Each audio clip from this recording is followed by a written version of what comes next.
Quran science की किताब नहीं है, कुरान हिदायत की किताब है। अल्लाह ताला ने साइंस की हकीकतें बताकर अपनी अजमत को बताया है उसमें। तो अब साइंस पढ़ा रहे हो, मैथ्स पढ़ा रहे हो, ये सब पढ़ाने के लिए अब ये दीन बनना है।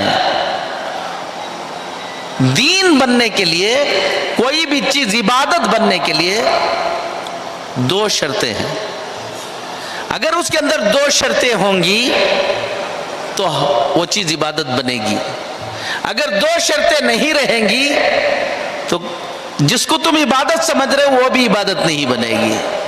टू कंडीशंस, दो कंडीशन रहेंगी तो तुम्हारा अमल इबादत बन जाएगा। दो कंडीशन क्या है?